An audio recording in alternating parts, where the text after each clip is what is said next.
This is the new Dell 32 Plus 4K QD OLED monitor, and it just may be the perfect do-it-all monitor for productivity and gaming. But at its $849 price tag, is it worth it? Is the new AI-enhanced spatial audio a game changer or a gimmick? And did Dell leave out important features that would have justified its expense? Let's roll that intro and find out. After years of doing product reviews, a new trend's emerged where brands are now requiring reviewers to submit their videos for final approval before it ever goes online. Now, this often means the brand can ask to remove anything deemed negative, which means product reviews are more influenced by the brand than ever. Now, because of this, I vow that anything I review on this channel will not only cover the good, but the bad, and because I don't do ads, cover the ugly as well. It's time to get brutally honest about reviews. This is full transparency.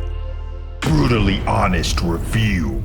That's right, this is a brutally honest review, and because my videos are not sponsored, that means I have to pay out of pocket to keep this channel going. So if you find this video helpful, consider using my links. If we can grow this channel big enough, I'll even start giving away what I review to you. Once out of the box, we can see the body isn't built like the typical silver-bodied plastic monitors Dell usually releases, and is instead covered in a white, grainy-feeling, harder plastic that feels more durable and higher quality, and I'm happy to see they went with a flat base that only measures about 11.5 inches across versus the V-shaped stand some of their gaming monitors use. It does feel heavier than a typical Dell monitor at 22 pounds, and is height adjustable, can swivel left and right, tilt up and down, and slant slightly to each side. It sports a flat semi-glossy panel like most OLED gaming monitors, and has that QD OLED purple hue in reflective light. Taking a look at the back from left to right, we've got your power connector, an HDMI 2.1 connection which supports 4K 120Hz, HDR and variable refresh rate, a USB-C upstream port with DisplayPort 1.4 alt mode, and power delivery up to 90 watts to keep your MacBook charged, a USB-C downstream port with power charging up to 15 watts, and a pop-out USB-C downstream port on the bottom left with power charging up to 15 watts. It does only include a single USB cable, and when we look above those back connections, we can see it is 100mm by 100mm VESA mount compatible. And something new we've never seen before is this speaker bar along the bottom of the panel, which has 5 5-watt speakers built in, 3 in the middle and 1 on each side, and a head tracker in the middle. More on that in a bit. Things you'll want to pay attention to in the menu include picture preset modes, which include standard, movie, FPS, RTS, RPG, warm, and cool, and creator mode, which when you go into lets you select between sRGB, BT709, DCI P3, and Display P3. You can change HDR modes and choose between Movie HDR, Game HDR, Display True Black, and HDR Peak 1000, as well as turn Dolby Vision on and off and choose between audio profiles like Standard, Movie, Game, Music, and Voice. And OLED panel health will tell you if a pixel refresh is needed, while OLED panel maintenance will let you initiate that pixel refresh. Now, one of the main selling points of this monitor is the new AI-enhanced spatial audio, which uses the integrated speakers to deliver hyper-realistic 3D sound that uses AI-driven head tracking to track your movements, so even when you look to the side, the AI compensates and keeps you surrounded. Straight from marketing, it uses advanced beamforming technology to deliver targeted crystal-clear audio using the 5 5-watt speakers I mentioned earlier, and to its credit, in my experience, is probably the best built-in speaker system I've heard on any monitor, and gets plenty loud. I rarely went over 30 out of 100, sitting about 2 to 3 feet away, so for what it is, it gets a passing grade. When it comes to gaming, you're going to get the exact same experience as most of the other QD OLED monitors on the market: super vivid colors, excellent black levels, and solid brightness if you're in a dark room, as it maintains the advertised 250 nits in SDR, 1000 nits in peak HDR we've seen on a lot of the current QD OLEDs. It comes equipped with AMD FreeSync Premium Pro, a 120Hz refresh rate,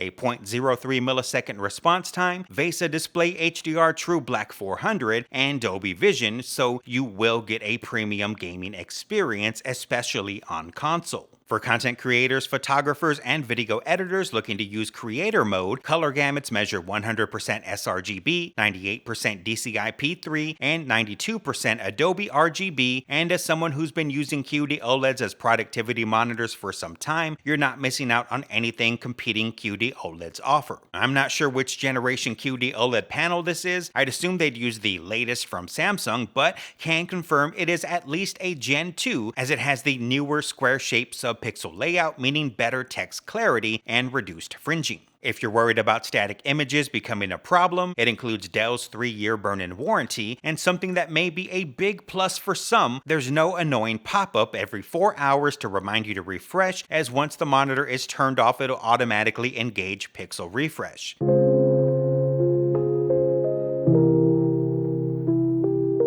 Now, when you watch this demo on the product page, you'll definitely hear the basketball being dribbled to the left and right of you, so when content is mixed to excel in this format, the results are as 3D as advertised. This kayak demo may sound even better as you hear seagulls and water swishing all around you, but again, these demos were mixed specifically for this monitor. Most content won't be. And while most content still sounds pretty good, just know you're not likely to get the same immersive experience that's on the product page. Again, it'll vary based on content. Now, my issue is that the monitor tries to lock you into this format, so if you're one of the majority who still uses a traditional PC speaker setup with a 3.5mm audio line out jack, or we're hoping for an HDMI 2.1 input with eARC like some Alienware monitors, you're out of luck. Of course, you can bypass the monitor audio altogether and plug in a speaker set directly into your PC if you have a desktop, but laptop users are most likely out of luck. The only workaround at that point would be using an audio interface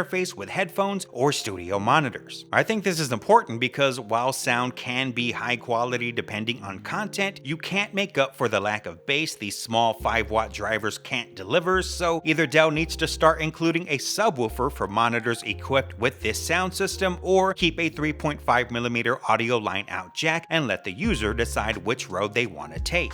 The other big negative to me is the lack of connectivity, which is going to severely limit you, especially if you have a lot of devices. At the very least, Dell should have included 2 HDMI 2.1 connections and a DisplayPort, which I feel would be the standard for this type of monitor in this price range. All that said, in my absolute honest opinion, I think this is a solid performer if you specifically want built-in speakers and are looking for an all-in-one solution for productivity and gaming, and you don't need more than the ports provided. But if productivity and connectivity is more important and you're going to be spending a lot more time using programs with static images and maybe occasionally game, I'd rather point you toward the U3225QE, which is a true connectivity monitor. You still get HDMI 2.1 and 120Hz just without the OLED. Or if you're a gamer first who does some content creation on the side, the AW3225QF is going to be more attractive as it has a QD OLED display